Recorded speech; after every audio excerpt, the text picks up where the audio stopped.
안녕하세요. 머니 컨텐츠 조월입니다. 오늘은 여성 마케터, 주로 여성 마케터고 감성형 마케터 분들에게 꼭 이거는 배웠으면 좋겠다 하는 부분들을 좀 얘기 드리려고 합니다.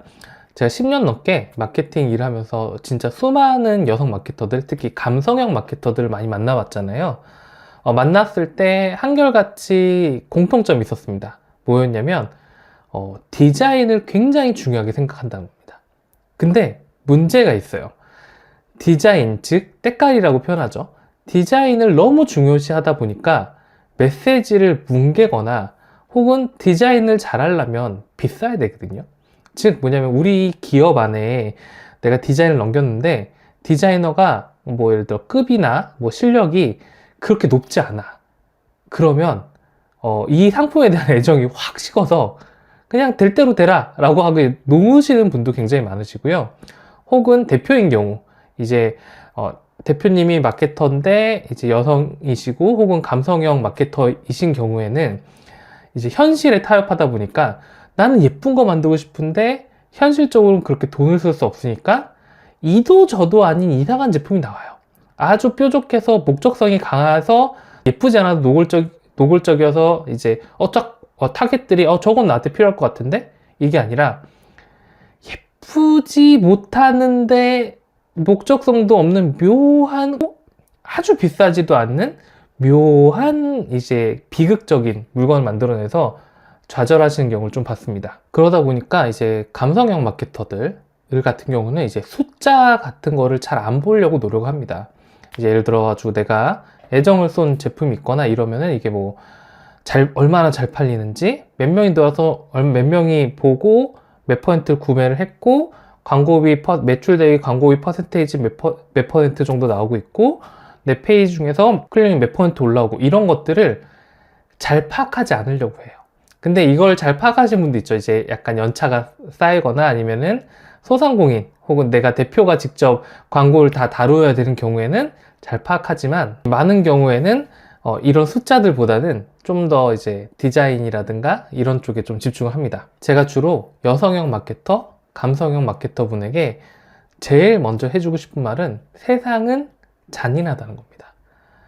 간단히 말씀드려서 우리 회사 혹은 내가 얼마나 써야 사람들이 몇 명이 들어오고 그 몇 명 중에서 내 제품을 본 사람의 몇 퍼센트가 구매 전화를 하고 그리고 이거를 팔았을 때 얼마 정도의 마진이 나오고 있고 한 개 팔았을 때 얼마가 남는지, 그래서 이걸 얼마큼 팔아서 우리 회사 매출이 어느 정도로 유지되고 있고 얼마 이득을 올리고 있는지를 항상 수치해 봐야 됩니다. 왜냐면 그게 여러분의 월급이나 혹은 여러분의 뭐랄까요, 주머니로 들어오는 돈이기 때문이죠. 이거를 항상 어느 정도는 알고 계셔야 내가 지금 어떤 거를 해야 되겠구나라고 하는 명확한 추진력이 생기기 시작합니다. 그래서 이제 쇼핑몰 운영자라면 로그 분석을 항상 곁에 둬야 됩니다. 이게 로그 분석이란 걸 딱 보고 이 수치대로 우리 사이트가 움직이고 있고 어떤 상품이 구매율 몇 퍼센트고 어떤 페이지에서 이탈률이 높고 이런 것들을 좀 알고 있어야 내가 지금 어떤 거 빼야 되고 어떤 거 더 해야 되는구나. 내가 지금 여기에 매달릴 때가 아니라 이 제품은 뭘 좀 더 올려야겠구나 하는 명확한 이제 목적이 생기기 때문에 이걸 좀 곁에 두고 보셨으면 좋겠고요. 그리고 보통 이제 여성분들 같은 경우는 이제 경계가 좀 강한 경우가 많습니다. 특히 부서 간의 경계들 있잖아요. 뭐 마케팅부, 홍보팀, 뭐 이런 게 있거든요. 물론 대기업이라면 이 경계를 잘 지키고 경계 간에 조율하는 게 이제 팀장이라든가 뭐 사장단 이런 분들이 조율을 하죠. 그리고 그런 것들이 이제 리스크 관리라고 해서 다른 경계들 잘 하고 있는데 주로 남자들이 저 강야에서 내 금을 찾기 위해서 그냥 막 말을 타고 쫙 달리는 사람이라면 여성형 마케터들은, 그러니까 즉 여성분들은 경계선을 긋는 걸 사실 되게 좋아하고 여기에 들어온 사람이 내 가족인지 아닌지를 판단하는 걸 되게 좋아하는데 마케터가 그렇게 되게 되면 되게 힘들어집니다. 마케터라는 직업 자체가 상품 기획, 뭐 상품 개발, 광고, 디자인, CS, 뭐 아니면 물류까지 이 모든 거를 관통하면서 하는 일이기 때문에 경계를 딱 굳건한 지키는 그런 이제 문직이라면 마케터로서는 최악의 재능이 되거든요. 그래서 여러분의 책임감이 경계를 넘나드는 책임감이 되면은 일의 범위 자체가 달라지고요. 그리고 금방금방 성장하시게 될 겁니다. 그리고 이 제품에 대해서 어떻게 생각해야 되냐. 내 제품이나 내 컨텐츠에 대해서 일종의 모성애라고 할까요? 뭐 내 자식이라고 표현해야 될까요? 이런 식으로 그런 식의 애정을 좀 갖게 되시면 훨씬 더 일이 수월하게 넘어갑니다. 내 아이인데 뭐 뭐든지 되게 만들어야 되잖아요. 뭐 학교도 막 찾아가야 되고 아니면은 길거리에 손도 잡아줘야 되고 무슨 부당한 일이 있으면 내가 대신 막아주고 항의해줘야 되고 이렇게 생각해 주시면 일의 퀄리티 자체가 완전히 달라집니다. 그리고 좀 세 번째로 얘기하고 싶은 거는 야망을 좀 가졌으면 좋겠어요.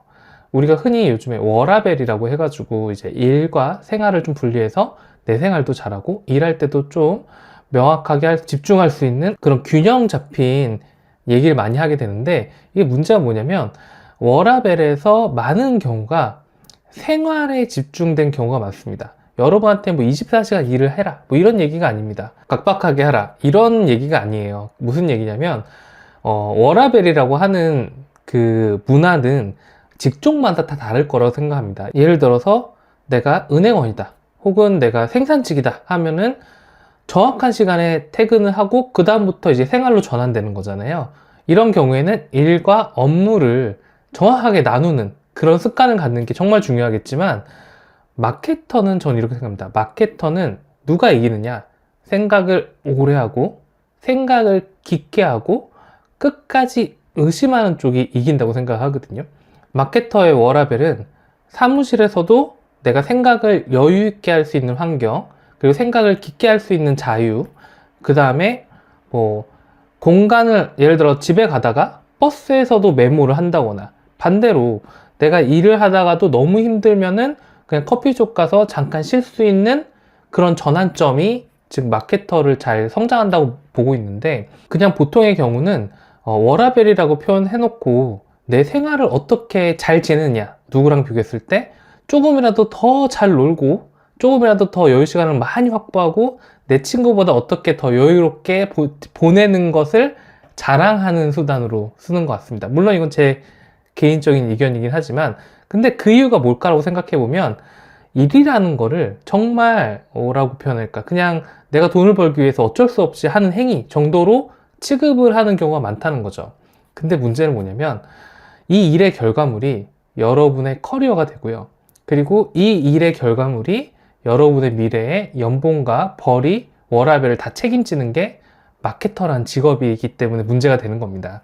그래서 여러분이 좀 야망을 가졌으면 좋겠다는 건 여러분의 일의 결과물이 여러분의 미래를 결정하고 여러분의 연봉을 결정하기 때문에 그리고 마케터는 최대한 생각을 깊게 하고 오래 하고 끝까지 의심하는 쪽이 이기는 거기 때문에 최대한 생각을 유지를 하거나 집중할 수 있는 환경을 만드는 게 워라밸인 거지 그냥 나 6시 땡 했어 5시 땡 했어 나 최대한 놀았어 가 중요한 게 아니다 라고 얘기를 좀 드리고 싶어요. 그러면 이제 어떻게 하면 이제 기술적인 부분을 좀 더 보완을 하면서 이제 감성적인 부분을 극대화시킬 수 있는 마케터가 될 수 있을까요? 제가 생각할 때는 이렇습니다. 일단 무작정 잘 되는 곳을 벤치마킹 한번 해보셨으면 좋겠어요. 예를 들어 치약 같은 경우에 다니루스라는 업체가 있거든요. 혹은 남성 화장품 중에서 보면은 되게 논리적으로 꽝꽝꽝꽝꽝 때리는 데가 있습니다. 브리올이었나? 그랬을 거예요. 예. 이런 곳을 좀 보시다 보면 어떻게 저렇게 노골적으로 표현해? 어떻게 저렇게 임팩트 있게 해봐? 그걸 한번 따라해 보세요. 그걸 일단 무작정 따라해 보면은 이렇게 노골적으로 기술적으로 푸는 방법도 있을 수 있겠구나.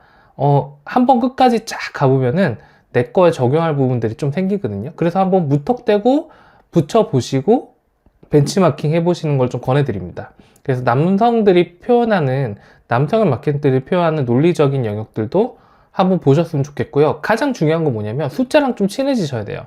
어떤 거냐면 내가 무언가를 했을 때 그 결과를 꼭 수치화시켜서 확인해 보셔야 됩니다. 그래서 오늘 얘기의 결론은 로그 분석과 좀 친해지셔야 되고요. 이제 스마트 스토어도 네이버 카운터라고 로그 분석이 있고요. 카페24 쇼핑몰 같은 경우나 다른 쇼핑몰들도 내부의 로고 분석들을 항상 가지고 있고, 그리고 딱 두 가지는 외우셔야 됩니다. 첫 번째, 광고비. 두 번째, 구매 전환율. 이거는 날씨보다 더 정확하게, 내 몸무게보다 더 정확하게 항상 외우고 다니는 습관을 지니고 있으면 어느 순간 감성형 마케터가 본질적으로 약할 수밖에 없는 숫자 부분을 채울 수가 있고, 그러다 보면은 이 숫자 부분이 강해진 감성형 마케터는 정말 무적에 가깝게 됩니다. 오늘 얘기는 여기까지입니다.